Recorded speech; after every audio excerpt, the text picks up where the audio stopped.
When we clapping? 45? Yeah. I have a question. Remind me to ask you after we clap. Question. Do you want to do a post-therapy debrief? That's exactly what I was thinking. Cool. I'm down for that. I just didn't bring it up if you didn't want to talk about it. Nah, I'm gonna give a fuck. Yeah. The funny part is, like, that was part of the thing I was telling him, is that I do a podcast with my buddy, and most of the stuff we're going to talk about, I've talked about on there. So, like, I'm not, weird, because he was talking about, like, people come in and they don't, like, give them all the answers and stuff, and, like, they don't know what to work with. And I'm like, yeah, that's not a problem. I do it all the time. Like and subscribe, bud. Yeah, like and subscribe, Doc.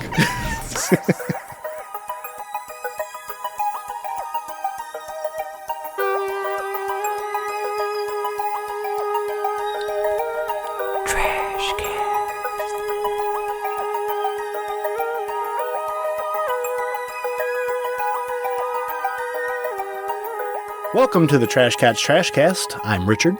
I'm Steven. And today we are celebrating.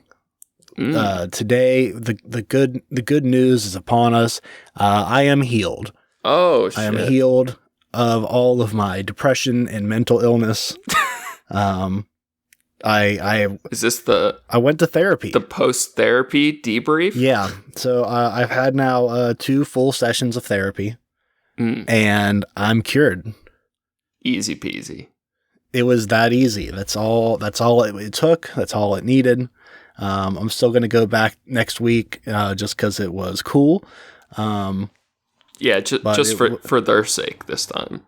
Yeah, exactly. Make sure he can deal with you leaving. Yeah, now I'm the therapist. now I wear the therapist hat. What, good though? Yeah, dude. I really think I lucked out. I had to open, because I've talked to so many of my friends that have gone to therapy and, had to go through the whole thing of, like, having to find a therapist and finding the right one, and, like, dealing with, like, okay, maybe this one isn't the right one. Maybe I need to try it out for a little while, and, like, then getting, like, few sessions deep and realizing, okay, this was not the right call.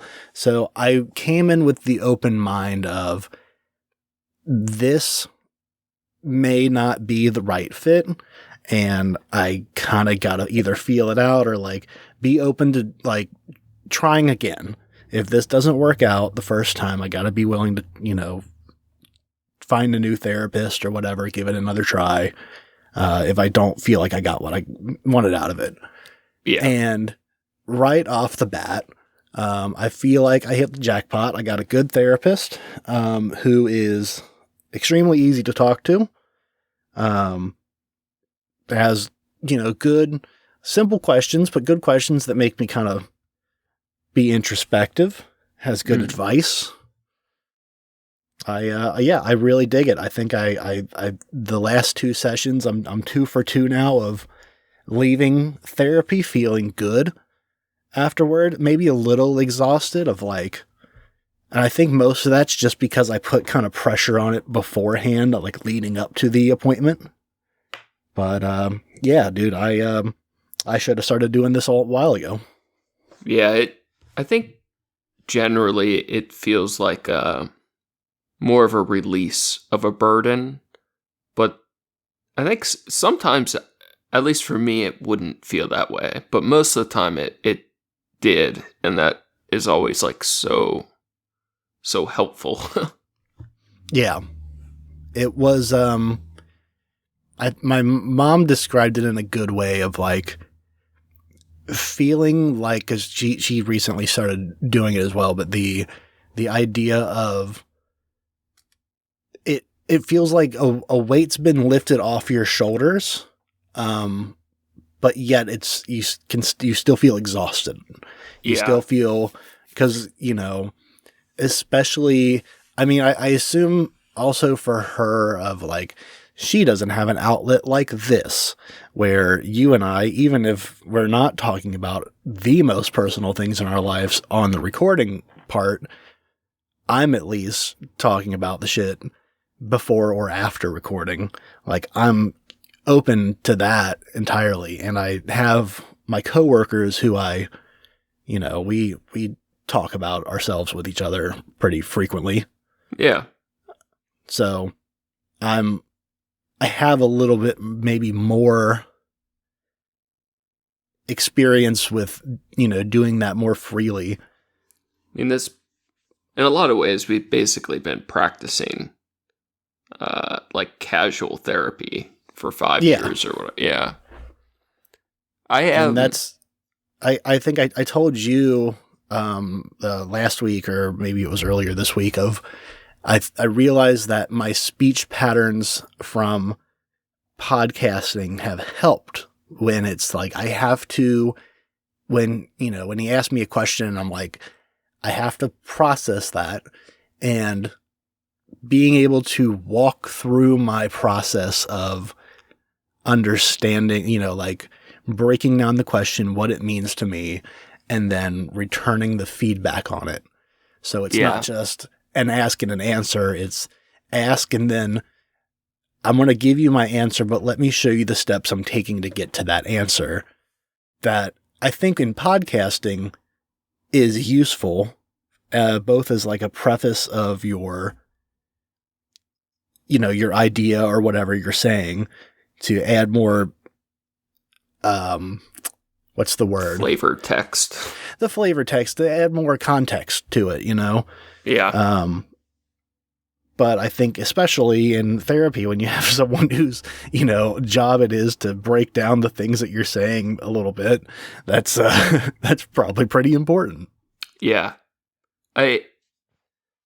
So before recording tonight, the meta of this is we were supposed to record this research episode. I'm going to tie this in. Yeah. And we've put it off a little bit, but we wanted to do it a night we felt like up to the task. And then we were thinking about things we could talk about or explore tonight. And we're like, fuck it, let's just start recording and see what happens. And that feeling of like you're kind of like racking your brain, but it feels more like you're wandering through a fog trying to find the right like touchstone. Yes. I feel like there's something similar in therapy when you don't know what you're going to say yet, but you feel there's something emotional kind of bubbling under the surface, and you're trying to figure out how it's going to be released and what that looks like. Yes. And whether it's preparing for, an impromptu recording and thinking about like, what ideas have I been thinking about? What things have I been feeling lately that I want to talk about? Or it's the, in therapy, like what's been going through your head? What have you been struggling? Whatever it is. Those two things feel kind of similar to me in the sense you're going through the fog trying to find like the weak point in the ice below you or something. And whenever I have that like foggy, like longing feeling, I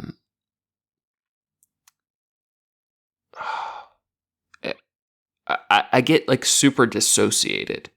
So there's times when leaving therapy or like trying to think about like what is important for me to talk about, do you ever start to kind of zoom out from reality a bit?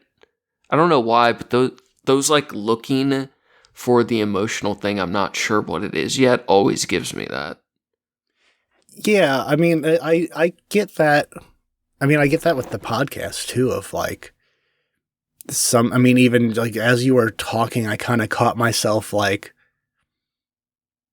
I'm trying to find the thing that I relate to, Yeah. and the things that you're saying, and like have a thing to respond with, and like that's part of that even is enough to be like get into the weeds a little bit.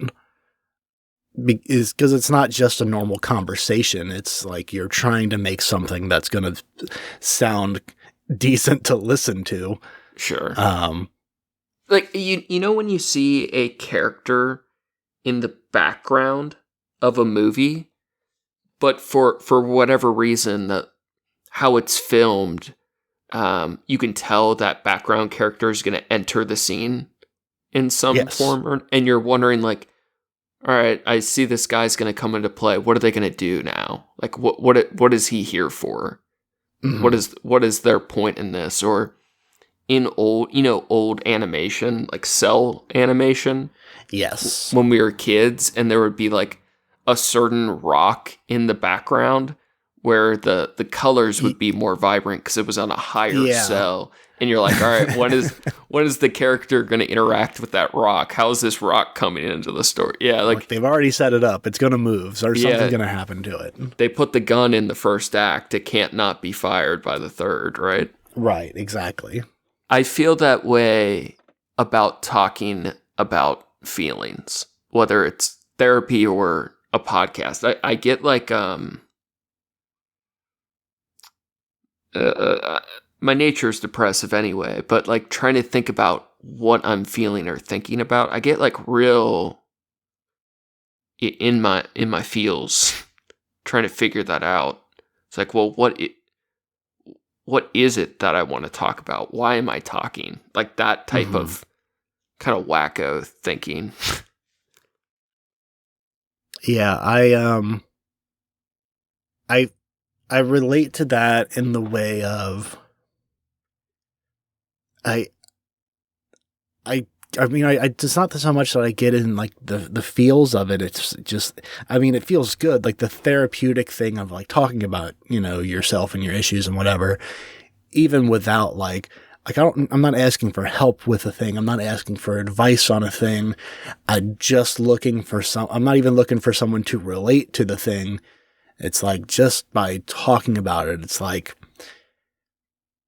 it makes you kind of because you're processing it in your head as you're doing it, even if it's a story you've told multiple times. It's like, yeah, I feel like more recently now that I've had my excuse has been like, oh, now that like I have a job where I have a work-life balance, I start to feel, these things, or I start to see the kind of cracks in things that I didn't give time to before. I didn't give the time to recognize how, I felt like it was like abnormal things. Like I knew that, but then like realizing, oh, actually that's kind of fucked up is what it is. Yeah. That opportunity cost of like, these things were neglected because I didn't have the time for them, and I didn't have the time to notice them either. Like retroactively realizing that that was trauma, or like I'm experiencing the trauma now of something that happened a long time ago. And it's like, okay, well that sucks.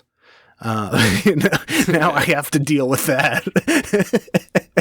Here's a question. I don't really identify with that, and I hear people say that a lot.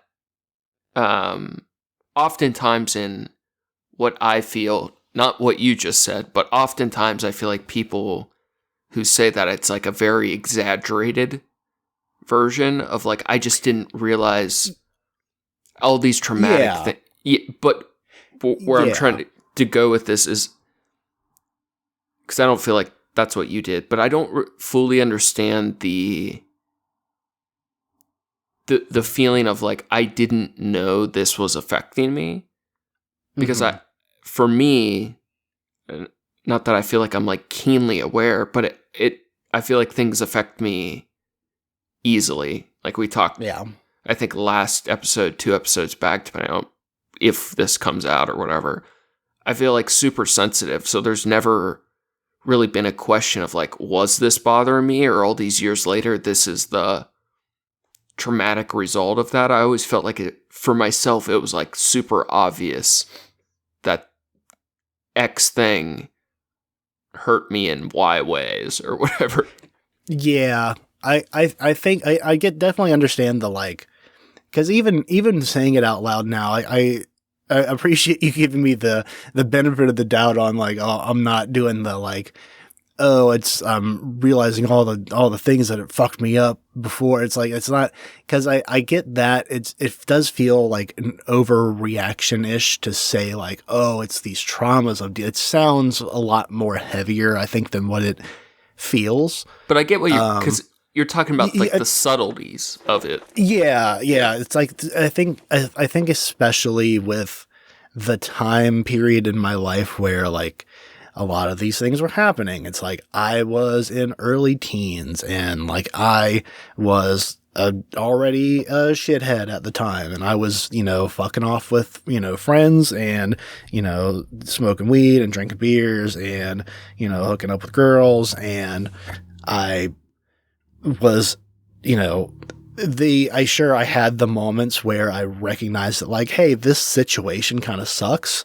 But I also had this the entire rest of my life was like party and fuck around. And it was cool. And, like that's all you want to do when you're young like that. And so it was like easy to bury that with, just the, fucking around and having a good time. Yeah, I miss it. And it's definitely one of those, I don't want to get it confused of like, oh, he got into drugs because of things that were going on in his life. No, I got into drugs because I knew people that had drugs. That's it. I got into skipping school because I realized that no one's going to stop me. I've been hearing, this is a little skip, but I've been hearing a lot about, like all these deportations related to Mexico, sending people to the dungeons in El Salvador, this fucking disgusting shit. Yeah. That initially it had to be predicated on the fact that he declared a national emergency, right? Yeah. That was the only way to use those emergency powers, and they used the pretext of fentanyl and how many American citizens are being murdered by fentanyl, and that was also the pretext for the tariffs against Canada, our ally, and now with these new tariffs worldwide just dropped, the trillions of dollars gone overnight, the whole economy down by over 5%, one of the biggest stock crashes in the history of the modern world. All of my personal money gains in 401k are fucking crushed. Like I'm fine. I planned shit go, but like everyone has been deeply hurt by this in ways most people won't realize for another 5-10 years. And all built upon the broken back of a fentanyl addict. Of like, yeah. It's so sad how these terrorists are poisoning our children by the Republican Party, who, when we were in high school, there was that sheriff in Texas where all of mainstream Republicans were talking about how addicts should no longer be Narcaned because they didn't deserve to live if they were overdosing. Like the idea that anyone ever cared. Like I just hate that hypocrisy so much. But Steven, they're pro-life though. I know, dude. So like they follow the teachings of Jesus and they're pro-life. Yeah. I don't know. I know what you said that got me there, but there is like there is this thing of like, it sucks because it's like the atheist versus agnostic, private slash versus public position. Like to a trusted person in confidence, I think there is truth to like life was fucked up. Like whether it's you or me, like family issues and not enough people caring, whatever, made it easier or more likely to do X, Y, Z. Sure, yeah. But then to an untrusted person, it's like, yeah, they're like just looking for the right thing to blame Yeah, why exactly. you can be labeled a bad person. Yeah, it's like sure there might be elements that played into. Yeah, it's a mix of genes express themselves in an environment. Yeah, that's shit. It's so many different things that just happen to be around at the same time, and yeah. I just God, dude, it's like every month or two I get really squirrely, and I start feeling the cravings to just be on the streets, you know, fucking around. And just be going feral again for a little bit. Yeah, dude. But I don't know. I look back and I could have made like so many different decisions that would have clearly have been better for me. But I think a lot of people, especially addicts, like it's like they do the I found God route, or or like I was an evil, disgusting person and now I'm clean and better. But when I look back on stuff, there's no logical reason I would have done things differently. Yeah, like my life sucked, and I found ways to make it better and survive. I think there's like a weird thing of, especially like going through therapy, so much of it is the narratives we tell others and about ourselves and to ourselves, whatever. I said that weird. But there's so much of like what do we want our own story or words to mean to ourselves? You know, that reminded me of, so I was thinking about, I was talking to my niece about, like dropping out of high school and like you're getting my GED, like, you know, testing out. And part of that conversation was like, I don't know, I don't know what the general vibe is on doing that. Nowadays, I assume it's not that far off from what it was when we were younger, of like, it was almost like a degenerate move in itself of like, finishing. Yeah, it's like, it's fucked up that you don't finish it. And it's like, you're going to regret this all the time and whatever. But it's like, I think it was my mom. It was either my mom or my aunt. And somebody had said something along the lines of like, school is really only good if you're getting something out of it. Like if you're going and retaining the information, like if you're not getting the return out of it, what's the point of going there every day? Like just to have a place to go. Like if you can test out and you want to start working, why not? More power to you. It's so circumstantial. You know, that's not exactly what they said, but it was along those lines. And it was like, that absolutely makes sense. Like, yeah, I don't want to be here anymore. I'm cool with being at a job somewhere where I can make money. Like that kicks ass. So like I fully support that. And I think it was kind of demonized for a while, but it's again, what you said something about like, would I do anything differently with that? Like, of course not. Yeah, like even with like the partying and drinking underage and shit like that, like I'm glad I did that shit when I was young, because now it's like even by the time I was like 21, like drinking just wasn't really. Well, like we had a home brew club, but for me, like personally, that was fine, and it got it out of my system. I just think of like, of course, with wisdom or retrospect, whatever, like specific choices would have been better to be different. But there's Sure, no yeah. reason at those times feeling the way I was, I would have, even knowing what the future would hold, there's no reason I would have changed my decision. You know? Yeah. Like, I don't know, I feel very weird when I look back at a lot of things. And I think for a lot of people, it kind of just all boils down to like, you know, every for the most part, people are just trying to do the best they can. Mm-hmm.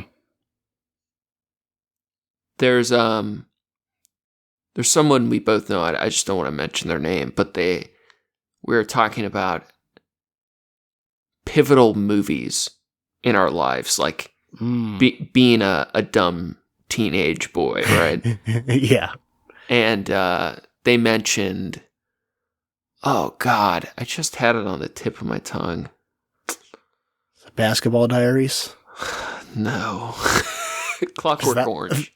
Oh, yeah. Yeah, sure. And they wanted to get a Clockwork Orange tattoo. And that movie, I watched it on the younger side.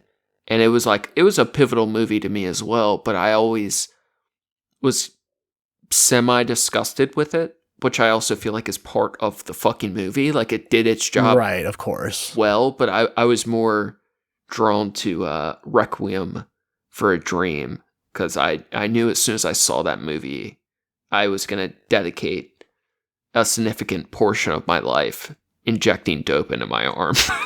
Mm-hmm. That movie drew me in. But Clockwork Orange, there's we were talking about it, and there's such a part of that movie is the feelings of adolescence, immaturity, like the want to watch the world burn, to kill, rape, harm, and be, be bad, play the evil campaign, you know? And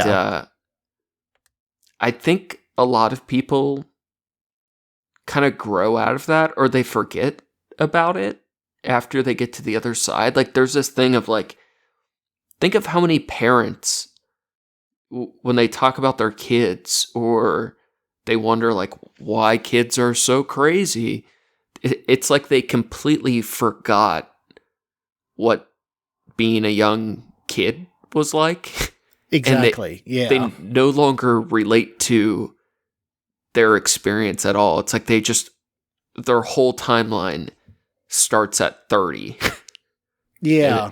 They got Men in Black mind wiped for it's so it's refreshing when I talk to like some of my coworkers that have kids. My coworker who presented the Taylor Allison Swift or Great American Poet segment, which I am going to bring back at some point because she just put out a new album not too long ago. So we gotta bring that back. Thank God. But we were talking about her going on spring break vacation with the kids, and what we were talking about, like it's a couple different people's families, and like so they got all these kids. There's like 8 kids or some shit going to this vacation, but it's like it's cool because like they all get along with each other and they play with each other, and like there's an energy of like being little kids and doing goofy shit. And it's refreshing when you meet parents that are like that, because I get that with like hanging out with my, nieces and nephews that are like a wide range of ages at this point, but like the goofy, like when my nieces started getting into Pokemon cards and shit, and it was like, oh, like I know about that. Like what do you got? Like, let's talk smack. And, they're playing pretend shit, and it's like getting loud and running around the house, and my cousin just running, chasing them around the house and making them scream louder. And like, it's not the dogs chasing them and shit. And like the house is chaos, but that's what it is. It's like, you gotta let people be, crazy. And then, as they get older, like, you're going to do dumb shit and make some goofy choices, but that's like part of learning about your ability to make choices, your ability to learn consequences and shit of like, hey, if you do this, this could happen. And like, but like taking that risk, it feels good. And you get adrenaline, and sometimes, people take it overboard, and sometimes it's whatever. It's just a stepping stone into the next part of your life where you learn shit. I feel like this is funny. I feel like your reply there just demonstrated my point. I feel like that was a perfect illustration. Like, it clicked in my head. We were talking about last time, your control thing of like, you don't like the out of control. I don't think you truly relate to that. Do you still? I think a lot of people forget, but I think for you, it's probably not that you forgot, but you're just not that drawn to it. Do you have like feelings to this day of like, I want to like fuck shit up? Like, I want things to be out of control. I want to do bad things to undeserving people. No. To be fair, like, dude. That's crazy. I don't think I ever really had that though. You never just want to shoot someone's dog? Yeah, no. What the fuck, ever. Dude? I know. What's wrong with you? Oh, I gotta tell my therapist about this, I guess. Sorry, we're gonna call him up and schedule an emergency appointment. I think more and more I've realized the people that feel like I do are in jail. Yeah. Like, there's a huge... You're probably right on that. There's a huge... I forget what it was. It was a meta study of incarceration lengths versus their effectiveness. And basically what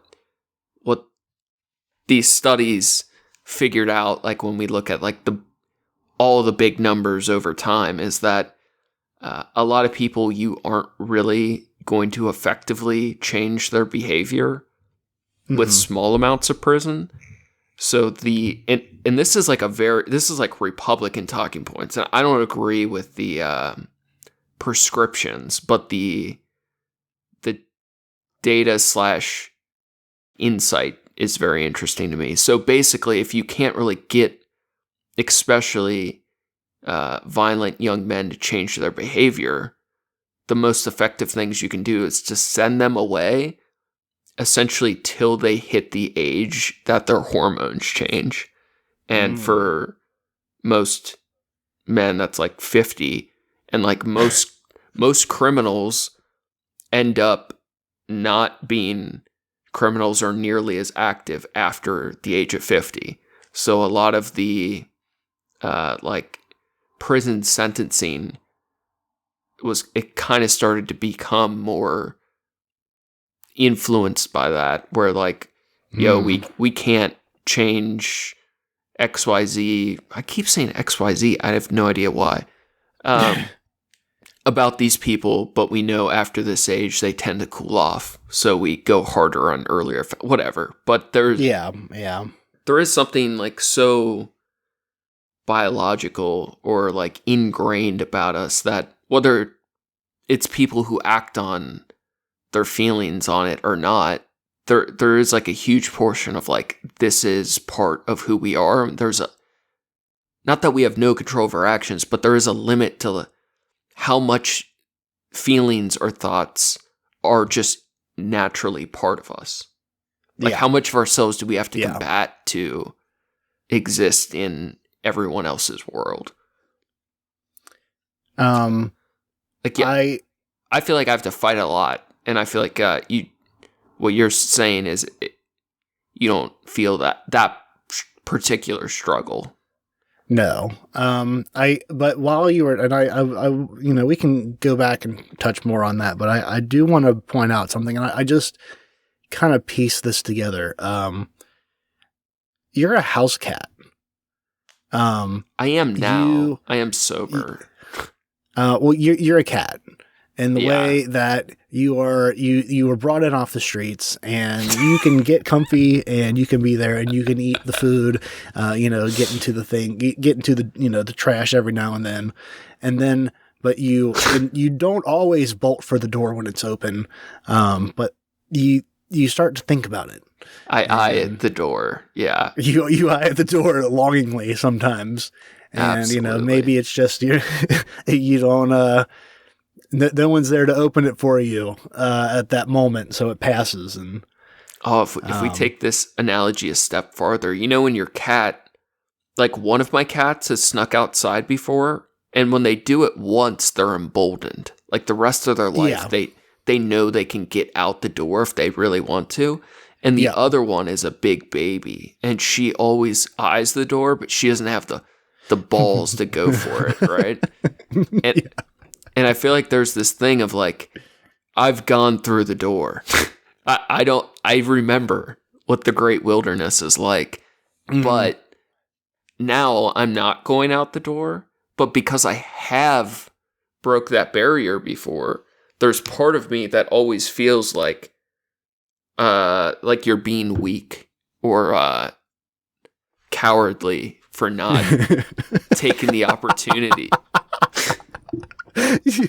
Yeah, Steven, I know apparently you are a house cat, or you're a cat, and I think so. It's never been more true than this exact moment. What are you then? I don't know. I think we're both in the subspecies, whatever, of like house mammal or like small mammals. Rodent-ish. Yeah. Like we go with the idea of raccoons and cats, but you're something entirely different. I'm not sure what you are. Yeah, I don't know either. We'll have to piece that together, like a rat or something. A fucking prey animal, like a squirrel.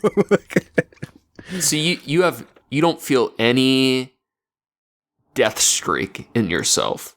Yeah, no, never. I get like, so even like when I get angry, it's like, of course, I think we all have the occasional fascination with the idea of someone that you don't want to be there anymore. Like murdering them. Yeah. I was trying to avoid saying it in that way. Like, we all think about killing people. But it's not even like that. It's like that thought will cross my mind, and I'm not like, I'm far too mature to kill people. I can't even begin to like entertain that thought for too long, because it's like, this is unrealistic. I'm not gonna do that. Like I give up so much, like anyone who would be dependent on me being there tomorrow if I got picked up for a murder tomorrow. Oh God, exactly, instead, dude. Makes me. Isn't that so tempting? Like, you don't have get picked up on a charge. I know I'm like playing it up, but do you never have the feeling of like, I'm totally okay like sabotaging everything, and like you have like no gravitation to those feelings? In like very specific moments of people disrespecting, it happens more often like hypothetically, of like, I wasn't there when it happened. Oh my God. About and protecting your employee. Get over them. Or like, tell them to grow up. In general, yeah, like that's the idea of like, okay, like, yeah, I'll have these thoughts, but it's like, that's all it ever is like, it's never, I've never had enough of the emboldenedness to like to fuck shit up. That's not me, man. That's so not what I do. You in the past, the only times you've felt that is basically when it's on other people's behalf. You don't have it for yourself. I mean, I can't even really say that, because I don't really get into confrontation. Like I've never, like when I can talk my way, I've always been able to talk my way through whatever the fuck is coming at me. Yeah, you don't get like it. Yeah. I mean, I'm a good talker too. I can talk out at things. Sometimes I've definitely been in to. situations in high school when we went to school downtown. There were a couple different instances where we're waiting for the fucking city bus or for someone's parent to come pick us up, and kids from this other high school came down and like they were for sure trying to rob us, and someone said they saw a gun, but this was after the fact.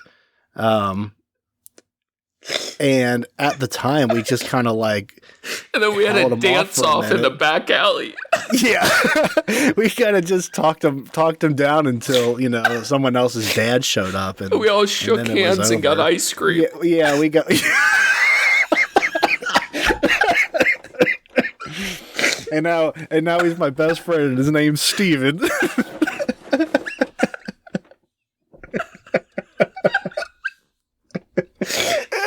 God damn it. Yeah, man, this is my life. It's pretty chill. I feel like I should be envious of that, but I don't. It's fine. Sure. I've never had my nose broken. It's pretty dope. I've only had it happen once, and it wasn't dope. Yeah, I'm good on that. I don't need that. But I feel like if people are feeling frisky, maybe they could call it mental illness. But I think these are real.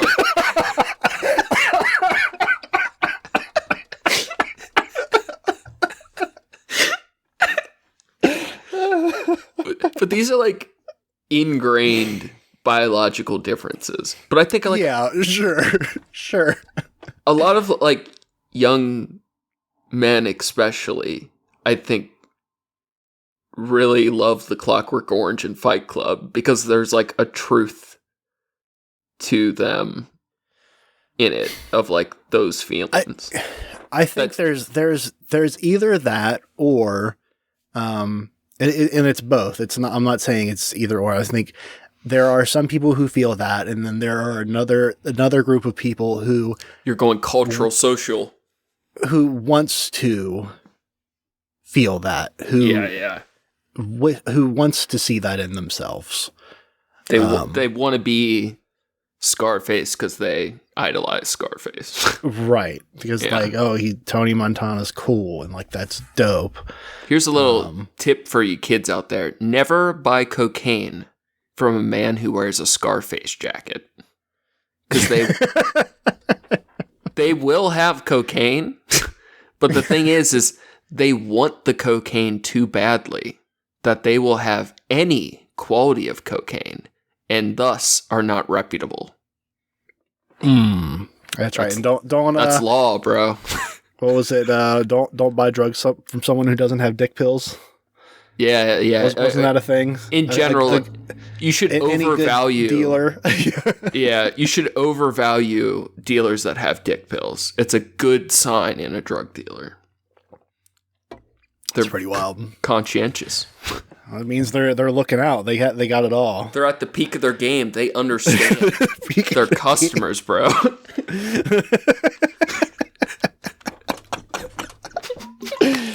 I think I'm trying to remember which job it was that I had. It might have been right out of college.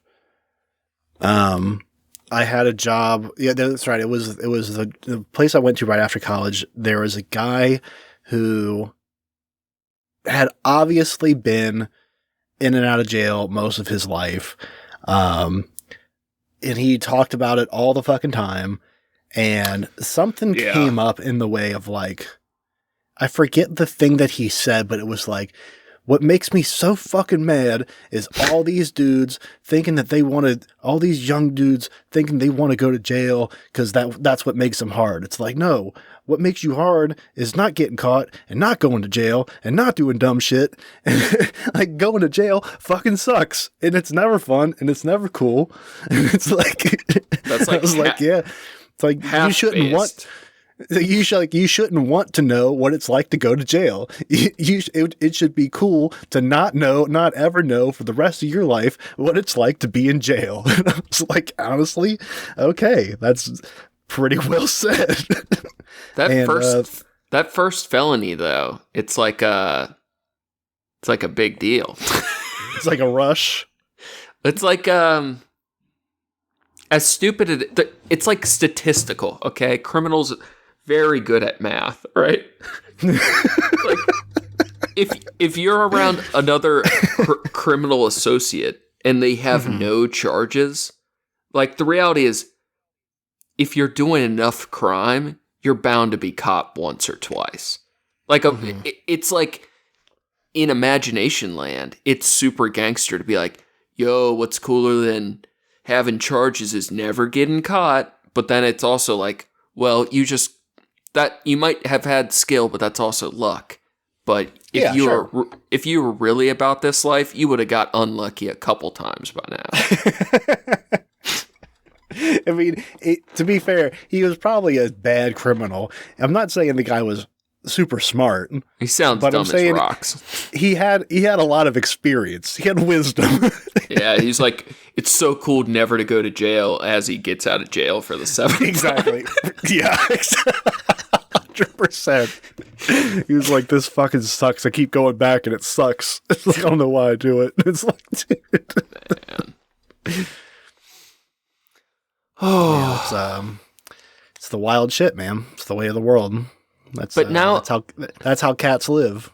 Yeah, I feel rather domesticated, and I feel like getting a little wild is all. You know? Yeah. You don't know. You know, I don't know why I'm asking. You just eat out of the trash a little bit. Eat some plastic like my cat does. Bro, I'm so sick of food. It's I have to eat it every day. It's like one of the only things I enjoy. It's so stupid. Can't snort food. You have to eat it. You can't. I mean, you so could. Boring. It would just do suck. anything. No, all right. You would also have to eat it. Yeah. You couldn't just snort it. You just have to really snort a lot of it. And just snort a whole one of those coffee grinders so you can just grind out your food in the dust. You just eat nothing. You're just snorting toast. Just snorting dehydrated, like, astronaut food. You shake out the fucking toaster and all the crumbs at the bottom and just... Time for breakfast.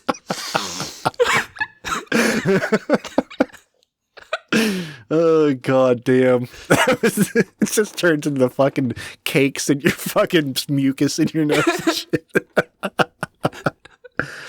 Oh, god damn. Well, all right, well, fuck it. You're the one who just got out of therapy. What are you thinking about? I'm fine. Yeah, you're What's wrong good. with you, dude? Yeah, you've been going to therapy for years. You've been healed. Yeah, I'm perfectly well.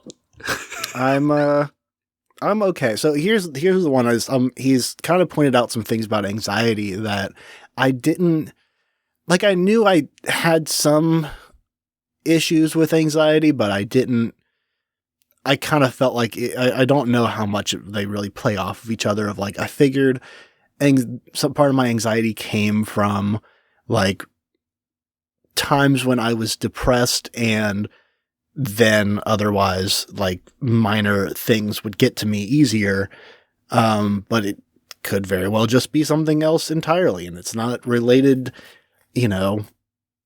that deep to the depression, because I've looked, since my first session with him and kind of talking about it a little bit, I've kind of considered my actions on a more regular basis over the last, couple years, and things that I look at and I'm like, oh, these are bigger reactions are, yeah, I mean, I'm experiencing a higher level of anxiety than I was giving credit to. And I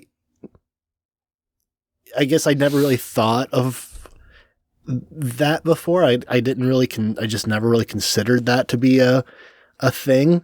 But he's looking at it with me, and he gave me some tips and things to think about going forward. Yeah. But also he's not like, he's not breathing down my neck going like, you got anxiety. He's like, that might be something to consider, like, look at. And it's like, dude, you're really anxious. You're so fucking that's bad therapist. Yeah.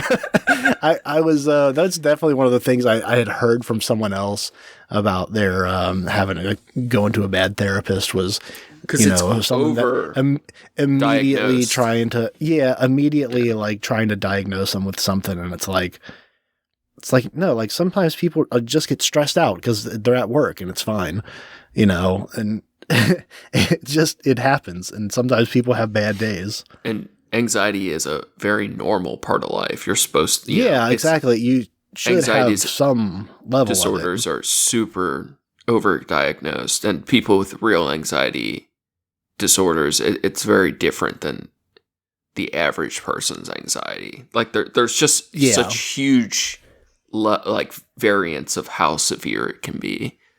Yeah, and that's definitely what I think it is. Like I don't think I have. But I mean, like I you don't said, know you've enough talked to about know. it for a while, though. Like it is a factor of like something you've been dealing with for a while. Yeah, and then I think the question then is like, is it a disorder, or is it just that I'm having trouble with processing it? Yeah, I don't know. Well, I guess that's what a disorder is, isn't it? If you're having trouble processing a thing. Generally, I think the idea, like, mental illness isn't real, man. It's not like we have a like. Before modern medicine existed, like schizophrenic people still existed, but we grade these things of like, oh, you have these aspects that are over these thresholds. Mm-hmm. So like, it's hard to say if it's an anxiety disorder or not, because it's a subjective grading of like, does it feel like it's over X, Y, and Z thresholds of like, yeah, exactly. Yeah. So, I mean, like struggling with anxiety for a while isn't necessarily make it a disorder, but if it hits the like clinical thresholds or whatever, then it could be. But regardless of whether it is or isn't, it's something that's you've been wanting to figure out more. Yeah. Just to, figure out where I'm at. Like I said, if nothing else, if it's just something that it's just, it's something that I have that I wasn't I wasn't treating as anxiety. I wasn't thinking, I thought it was something else. Then I wasn't, doing the things that you do to work through and process anxiety. I was doing the things you do to work through and process depression. Because those things I have read a lot about, and I know a lot more about, because that's what I was calling it. But I just haven't been, as researched on the things that, you do for anxiety. And I mean, he gave me, I told you over the phone not too long ago that he gave me some breathing exercises that honestly I've already used a couple times that actually really worked. You're like the 1%. That's like, you're like of the 1% of clients or patients that ever try them. So that's that's like a huge boost, like I'm trying to take the shit seriously. Yeah, that's cool. And the what else were we talking about on the phone that I was gonna try? Doing preventable, what is the word? There's a better word, like health maintenance of like to do these things before the anxiety is there. Yeah, exactly. Just like doing it on a regular basis. And I mean, it's true of like, I mean, if you think about it in the line of like, if you're thinking about the thing that you learned in therapy when you were talking about anxiety, I think it makes a pretty clean line to, it's like if you do it when you think about it, then you're going to do it when you're anxious anyway. It makes you anxious to think about you're going to therapy for anxiety, or to, talk about it.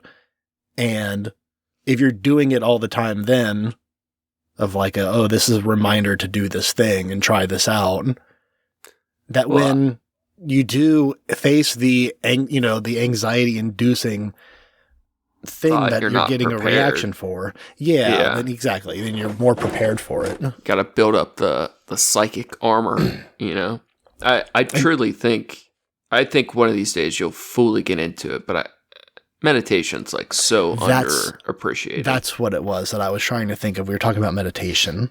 Yeah. And I do intend to try that. Dude, like just lay down, like do some stretches, just lay down and like think about what it's like to be a bat for a half an hour, Okay. Like just weird shit. Like I feel like as a kid, that imagination stuff, like I feel like I did so much meditation without knowing what it was, like just whether you call it meditation or not, just like mental play, exploration, like, I don't know. It sucks because like Eastern medicine or like we're planning on doing an episode about, there was a psychic convention in Cincinnati that I got a whole booklet mailed to me, like a program list, like ad mailer thing, and it's fucking insane. But like whether it's like Eastern medicine or occult magic shit, like weird Aleister Crowley, whatever, it sucks because the people that are like so into it ruin it. Like there are like so many interesting takeaways or like things we can do with our mind that don't require magic or spiritualism or occult shit, but that still can benefit our psyche, our being, Yeah. Or like things you can learn or explore without having to leave your room, This is exactly how I feel about the like crystal shops and stuff. Yeah. Like, any one of these rocks in here could be used for anything if you believe that it's used for this. Yeah, of course. The facts that if the connotation that, you have that, This tiger's eye, bad vibes. Yeah. Then you're going to, when you hold that, you're like, oh, I've heard this prevents bad vibes. I have like, way less bad vibes now. Yeah. Yeah. It's like, you're going to feel that if you believe it. And that's absolutely the mind over matter of it. But it's like, it could be anything. It can be fucking, it's so much cooler though. But it's so much cooler though. Like you get your tiger eye stone and you spend a half an hour one night, thinking about it, putting energy into it and being like, hey, this will be like a little mental totem to myself. Yeah. I am like putting my energy into this. I'm thinking about what I wanted to protect and how this will help remind me of like my strength or confidence. And I'm going to supercharge up my totem. And then that way in real life, I have something that reminds me I care about the, like shit like that, where it's like, it is goofy and it is like, right. But it's magic a with the point. K. Yeah. But there's like things we can do with intent with our mind that are good, proactive, meditative things, but it all kind of gets like ruined. It doesn't get ruined if you're reasonable, but like so many unreasonable people put in like their hocus pocus and trash into it, like leeches from other things into meditation-y shit. Yeah, I like the idea more of like, you don't have to be the firmest believer in all of the different rules of I think it's the same thing for like tarot and horoscopes and shit like that of like, you are getting out of this what you put into it, the art of the ritual of the reading of the cards or the, studying the horoscope thing. And like, they're meant to be vague meanings so that you're getting out of it what you want, or what, something that gives you a direction, or something that makes you consider your options and consider your choices and stuff. And I even all of that stuff, like I think it's fine on its own. I think some of the idea of the pushing it as a way to make money sucks.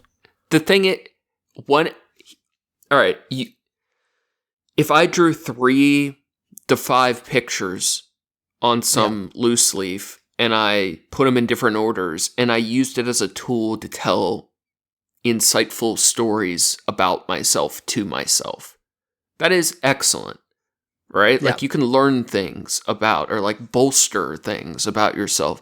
But when have you ever heard anyone talk about tarot cards and fully state that they know these cards mean nothing?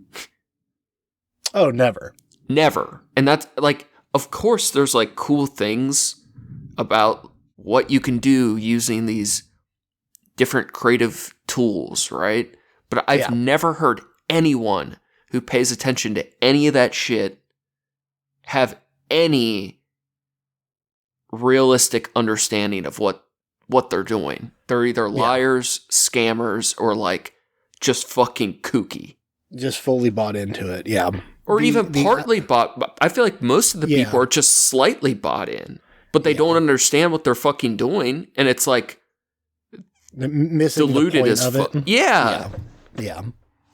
God, they fucking suck, dude. All these psychics, I have their names and emails, bro. I'm gonna go hard. I hate these people. It should be illegal. It should be illegal to give them money. They're spiritual terrorists. They're like just fucking abusing and leeching on like other helpless trash people all day for money. It's tithing for Wiccans. Yeah, dude. Oh my God, Wiccans. Oh God, I hate them all, dude. Like, we both identify a lot with Satanism, but 99 out of 100 times, if I hear someone say they call themselves of Satanist, I don't trust them at all. Yeah. They're a fucking idiot loser weirdo, dude. If you hear someone say they're a LaVeyan Satanism, disregard anything they say. Absolutely. They're terrible. Jesus Christ, dude. You just can't trust anyone who believes in like systems of anything faith related, whether it's faith in spirits, cards, or fucking God. I think the last time I got into a conversation with somebody about Satanism, it was like a customer, and then somehow it came up, religion or whatever came up, and they had mentioned something about Satanism, and I was like, yeah, the Book of Satan or the Satanic Bible, that's the one. Like, I read through some of that, but like so much of it was just like magic-y, and they were like, oh, like specifically like the Temple of Satan. Or the cup whatever. And the rose. I don't fucking It's like, so, like one of those, the newer one that's like, they're not. Oh, the temple. That's the temple. Yeah, the one where they're like trying to get people like healthcare and shit. And it's like more science based. Yeah, exactly. We talked about like, they were like, oh yeah, no, I don't fuck with the LaVeyan shit, but like that's the one that I. See, I trust them even less. Yeah, it's like, I just think it's funny that like within the sect of like Satanism, even the people that are like, oh, like I don't fuck with that one though. Like I know the differences enough to know that like there is a difference when you say Satanism to people, of like the people that know what Satanism is and what it represents. Yeah, there's one big very divide. Polar different. Yeah, exactly. Yeah, and then a bunch of smaller ones, but like. Any like Satanist person I've ran into the wild, I'm always very wary. But normally, well, historically, it always started out like, yo, we both are kind of into these ideas or thoughts. And then like 5 minutes into the conversation, I realize they don't believe anything I do, and they're a complete crazy person that just believes in opposite world Christianity, basically, where there's no things we connect on. And I principally feel very similar about Wiccans, where like there's a lot of things I probably can get behind or groove with, but everyone that's in it believes it in a weird way or goes too far, or you know. Yeah, it's so disappointing. The last Satanist I ran into the wild, he actually very dialed in. Okay, this may be more of a libertarian problem than a Satanist problem. But me and this fellow agreed on quite a bit, but he was very strange, and he was my bunkie in rehab for about 3 months, right? Then one night we get a knock on the door. Guess who was there? Sheriff's Department. Oh, no. Turns out he was a convicted pedophile. Oh, cool. Yeah. It's like, that's awesome. And he had a bunch of victims, but he really understood Satanism. So at least he had that God going. Damn. Oh, God. Or I guess the better argument be that is an example why he didn't understand it. But yeah. It's just it attracts weirdos. Any belief system attracts fucking weirdos, though. That's why you have to have like principles and morals and believing in ideas, but you can't just go all in. On anyone else's system or belief. Yeah, that's what, like, or politician. Imagine going all in on someone else's ideas. It's like, and not thinking for yourself outside of those boxes. My whole life's about this dead dude's writing. It's so wild to me. I mean, I got nothing else going on. Even philosophy, for that matter, like it's still the idea of like you can't just pick one. Like you gotta like Nietzsche. Sure, there may be things. It's my favorite, but I would never be like, "Yo, this dude got everything right," and he's right, exactly only thinker with the big brain I trust. It's so insane to me that people are like that, and it's actually one of the things my therapist said of something like. He's like, I don't believe in just using one form of therapy or thought process. Like, I don't operate like that. You got a hodgepodge it. Yeah, he's like, if there's something that's, from, I think from like Freud or whatever, we can use something from that. But if it doesn't seem to work or it doesn't seem to relate as well, like we might go for someone else, or we might find, to this other, he named a few different other, writers and psychiatrists and stuff. And it was like, okay, yeah, I love that. I love the idea of like, there's not just one philosophy. There's not just one perspective on looking at the brain and the psyche and the shit like that. There's so many different avenues to explore with that. Absolutely. Fucking put it in a box that you're just going to follow one other person's idea of everything for your rest of your life is fucking insane. It's so crazy. I mean, you see it in politics, especially right now, but like, what's always disappointing is most of the people that will sign up for a beliefs of some sort, to be loyal or to be a part of it, they disregard everything outside of it. Mm-hmm. And then they often don't even fully go all in on the thing they do believe. Where it's like, then they pick and choose the parts of it they like, or they get lazy and go to mass a couple times a year or once a month, or they fully disregard any other religious practices of having any validity, but then they don't truly believe the Eucharist becomes flesh. Like shit like that, where you're like, yo, not only did you decide you were going to go so all in on this dumbass idea, that you excluded every other possible idea, you don't even truly believe the thing you profess to believe in. Mm-hmm. So it's like, you're just a garbage trash person. Yeah. Like, couldn't find something for yourself. Denied all other things that weren't convenient. And then didn't try very hard. It's embarrassing. It's multiple plateaus of weakness, dude. I feel like we need to bring back. This is a very Nietzschean thing. I feel like we need to bring back the idea of strength and weakness more. Of re-acknowledging being strong is good and being weak is to be avoided. And that's not all.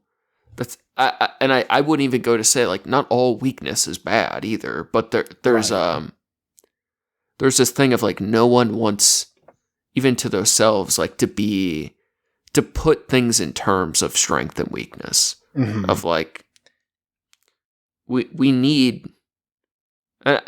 I hate how these words sound in, like, the context of, like, hard times make strong men, like that dumbass shit. Right. But of, like, being, even if the strength is, like, conviction of, like, we need strong people right now. Yeah. That believe in themselves and their ideas.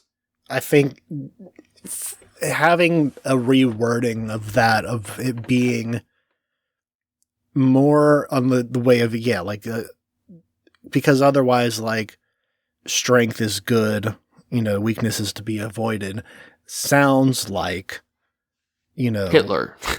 Yeah, it sounds like only the strong survive. But there's truth only to the strong may rule.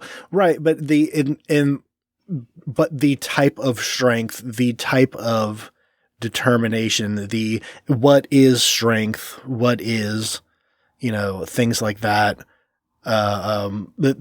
Those kind of questions, those kind of points are, I think, what makes the difference between it being something that can be used to hurt versus something that can be used to thrive. That's exactly what happened with Nietzsche's writings. I mean, being manipulated, right, by his family to influence Hitler. Like, there are things of, like, because the language is biting, it's easily manipulated or abused. But there is a nature of, like, and I agree, because I am sensitive to that too. But there is there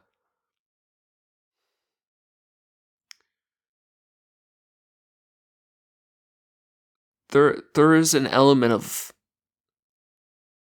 like, things are pretty fucked, especially in the United States, especially politically, and I would argue more than politically, philosophically broken and purpose. Like, there are so many suffering, purposeless people, and I think our politics are a symptom of that. Yes. And I think there really is a need for a lot of strength. Even, regardless of what the language is, there's a need for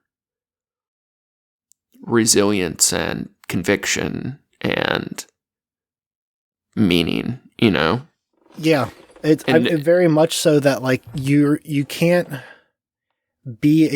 expect to thrive and persist through adversity without being able to bear down and take some of it, because it sucks. And it's like going into, I'm trying to think of an analogy that works for it. It's like you're getting into a boxing match or something. Like, you're going to take a couple hits and it's going to suck. Scar tissue. Like, leather skinned, bro. We need to be leather skinned. This world sucks, dude. Through it, and like, weakness does not feed your, will not get you fed.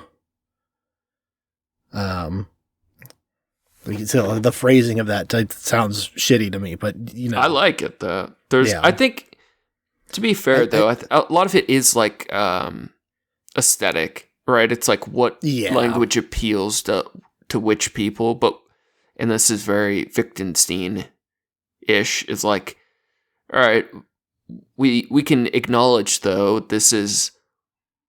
There is an underlying truth greater than the aesthetic of the language representing it, and the undercurrent of like what these things are addressing is what's most important. Of like whatever language is flowery enough or appealing enough to each audience, like who the fuck cares as long as they are with it, Yeah, if the intended message is communicated, that's kind of what matters. There are a lot of things worth fighting, I have one more thing that I want to bring up so I am trying to give up nicotine. Sincerely? Yes. Okay, good for you.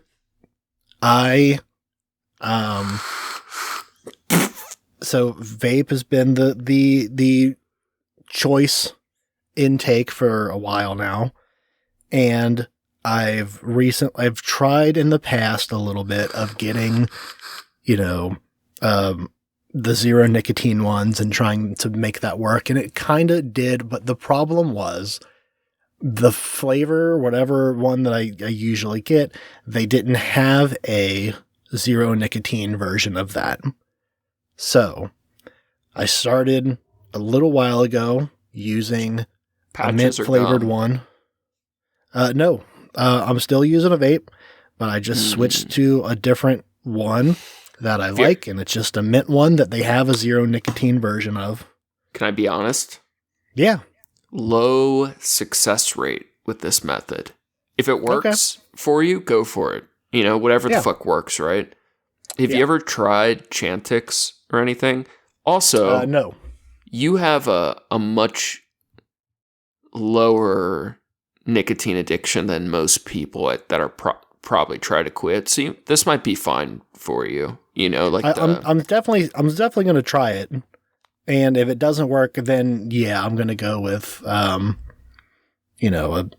gum or a patch or something. I highly recommend gum. Patches are more serious and also more abusable in the sense of like, now I can stack things of like I got a patch on it and I'm chewing gum and I'm hitting them. But the gum is it's not fun, but it works well if it like, if you're not going to use dip or... I have had it wasn't like I was trying to use it to quit. I've tried gum before, and I think it was like Nicorette or one of those, like, they don't years taste good. Ago. Yeah, it was terrible. I was like, they're this better. Is awful. I would rather have a cigarette than have this. Get the fruit flavored ones from Kroger. But Chantix really is it works incredibly well to people who try it sincerely. The only thing is you do kind of have to like, for some people it's like smooth as fuck, but it has a lot of warnings for like increased suicidal thoughts or weird dream, like shit like that. So like if you have depression, sometimes they don't want to prescribe it or give it to you or whatever, but it works really, really well. And people that are like sincere about quitting, it really can help a lot. The gum might work for me at home. I can't have gum in while I'm at work because I'm handling food and stuff. Is that a rule? Yeah, so because it increases saliva in your mouth, there's more potential for you to drooling? Like, spit. Yeah, it increases the potential for spit. Come on. So you're the boss, though. Like, is that an actual like health code? Yeah, it is. It is. Like you can get a violation for that? If a customer saw it and wanted to complain about it, they could. Damn, I didn't know that. Yeah. That's so goofy. That feels a step too far, right? I mean, Come on. so here's That's a the little thing. over-regulation. For you and me, sure, but Bro, I know the nasty fuckers who work in some of these kitchens. I'm spitting in all the food anyway. Why the fuck do they care if it's got gum in it or not? This one just has a little bit of trace nicotine in the saliva. Yeah, fuck it, dude. Give them a buzz. Just pay more for it. So the vape would actually be better anyways because it'd be something that I could hit in the middle of like a work service or something. And like for now, I'm still gonna have both on me. Could you do a lozenge? Because no one would ever know. Just a nicotine lozenge. Probably, I might be able to get away with that. You could absolutely get away with it. Those work. Might be worth looking into. Yeah, they taste better. Yeah. And you can eat like 7 of them like at once because I call them heart candy because they taste like candy and they make your heart smile.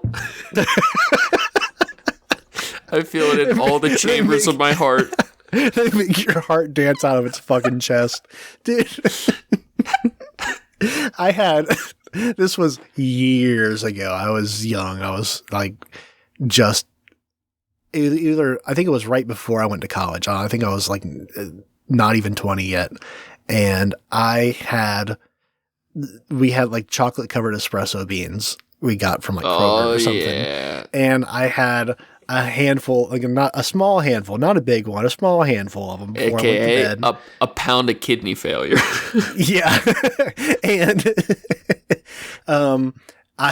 it was the worst idea. I was like laying in bed and I remember just laying on my back. My heart is just pounding out of my chest, rapid fire. And I was like, oh shit, this is not good. I just gotta breathe through it and try to go to sleep. Breathe through it and try to go to sleep. And of course I couldn't go to sleep because all the fucking caffeine. Hell yeah, dude. It just, that one sucked. We call it a panic slumber. Yeah. Or a scary nap. That's more of what it was because I didn't sleep much and then I had to wake up and go to work in the morning. Oh, yeah, dude. Man, those are the worst when you're still speeding and you got to get to work in like 2 hours and you haven't slept yet. Oh, yeah. That's the worst. But yeah, I'll keep you updated on the nicotine cut down. I know eventually there's going to come a point where if it is successful in the way of I'm not using a nicotine vape anymore, I would still be using a regular vape, like a zero nicotine vape.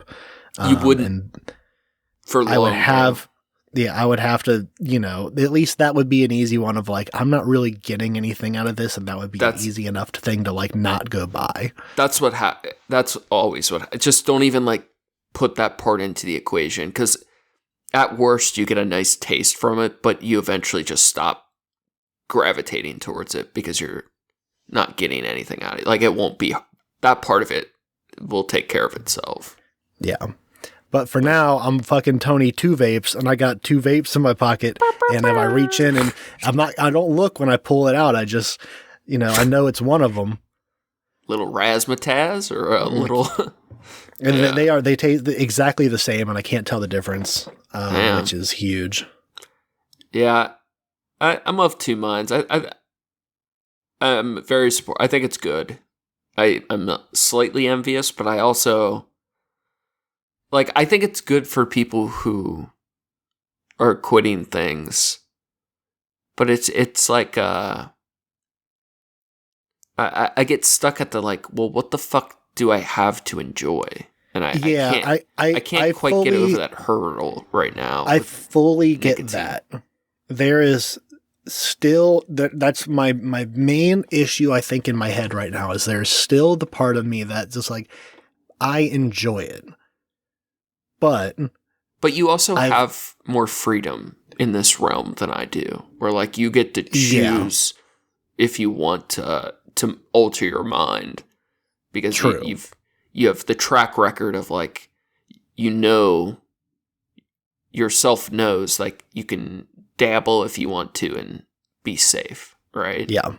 So like it's better not to have the habit and still have the freedom. But correct. For me, I don't know why I want to give up one of the few things I enjoy. It's like so hard to get over that of like, unless there's an actual health scare, which unfortunately you don't know until it's too late. Yeah. But most of the time. But yeah, I can't get over that hurdle right now. As your friend, it's one of those where it's like, sure, I think it's cool. Like you were just saying, I think it's cool when people try to get off of a thing. You know, like that's the one less thing that you are, because there is the thing is like I enjoy it, but there are times where it's like I feel like a slave to it sometimes, and I don't like. I own my vapes, okay? Yeah. I own it. I take it to bed with me and everything. I don't like that, and I don't like the just the financial, like having to buy stuff for it. And it's like, this is so much money I could be spending on another thing, and I finally gotten to the point where the podcast? The enjoyment I'm getting out of even think about all the money I spent on vapes last year. I could have bought multiple microphones. Yeah, advertisements, right? Yeah, exactly. Yeah, we could have pushed some posts or something. You know what's way cooler than quitting a substance? Starting one. Is that what you're going to say? That too. I was going to say doing it forever and never having any consequences. That's what I want for my friends. I don't want them to have to quit. I want them to be able to do it forever and never have any downsides. That's the equivalent of it's cool. It's cooler than going to jail. Not going to jail. Keep doing crime, but just don't go to jail. Don't get caught, bro. Don't get caught. Yeah. Don't get cancer. I'm reaching the point where the enjoyment I get from it is it's starting to be outweighed by the financial burden and the it's another thing that I have to remember to take with me, and I have to like make sure I have one and shit. And it's like, I don't like that. So, we're going to try it and we're going to see how that goes. See how it goes. We'll see. Yeah. It's good you're trying though. Even like, people that fail quitting things 100 times, it's good. You're testing your mind, right? Yeah. So you learn something from it each time. What's wild is people trying to give up caffeine. That one. Unless you have a heart condition, I just don't understand why anyone would want to. Yeah. It was like our second year of working, me working with this newest job. And I remember my boss telling me it was like in the middle of summer, like the middle of our busy season. And he's telling me like he's trying not to do caffeine right now. Like, yo, shut the fuck up, dude. What? Like, don't you dare do that right now. I was like, I think I immediately said, why though? He was like, well, I'm just trying to reset and everything. And like, he had, good intentions. You do that for, in the off it. season or something? Yeah, that's what I was like. All right, man. Like, I wish you the best of luck, but I don't think that's a good idea. We need you switched on, bro, not spinning out. Shit. To his credit, he made it. I think he made it a couple good weeks before he was like, I gotta do something. And then the other day we were talking about it, and he was like, I think last year is when we started getting Celsius for the office, and he's like, I fucking love these things, man. They're just, he's like, my Zoom I think juice. I might have I have one like at least one a day. I was like, what do you mean at least? He was like, well, sometimes 2:00 rolls around. I'm like, 2:00. Hey, 2 a day is fair. That's not. It's actually right at the FDA or the. Yeah, is it the FDA? Or it's a 300 milligrams of caffeine is what the doctors say is the max. So there's 200 in a Celsius. Yeah, you're a little bit over, but you're right at the ballpark. I think he's having coffee too. Is the other one? Hell yeah, it's dude. Like that's the life of a business owner, Jermaine. My man goes to bed like way earlier than like everyone else. My man wakes up at like, 5 o'clock in the morning, goes on a run and does shit. He is crazy. And then he's like ready to work by fucking 6. Bro, it's that grind set, man. That's what you gotta do to own a business. Yeah, he's fucking you have to run every morning. He's intense in a way that I could never. I'm glad there are people out there that way that make jobs, but holy shit. Yeah, he deserves to be the boss. I will. Oh yeah, I will roll in at 9 o'clock and do whatever he needs me to do. Yeah, I'm cool with that. Well, I feel like this was a nice little therapy debrief sesh. I'm really glad it's starting well. That's awesome, for real. Yeah, and, it was a good time. I keep looking forward to it. I enjoy it. It's cool. Becomes like just something that like pulls you through the week. Yeah. Well, thanks again for listening, everyone. Yeah. Thank you. Big episodes on the way. Hell yeah. Thank you to Approaching Human for the use of his music. You can find his work on SoundCloud at Approaching-Human. Thanks, John. Make sure to check out the show page at Trash Cats Trashcast on Instagram for news and art from the show. Check out Facebook for the memes. If you're super bored, you can check out my trashy art on Instagram at SkyZXSkyZSCX. Yeah, big episodes on the way, and really appreciate you guys. Very cool. Very cool. I'm glad there are fellow trash cats out there. So thank you. Shout out to our big homie David, whose birthday is tomorrow. Not as this episode drops, but of recording. So this is happy birthday, David. Past happy birthday. Yeah. I'm sure we've already talked since then. Yeah. Oh yeah. That's going to be all for us today. Stay classy, eat trashy. Go fast, eat trash.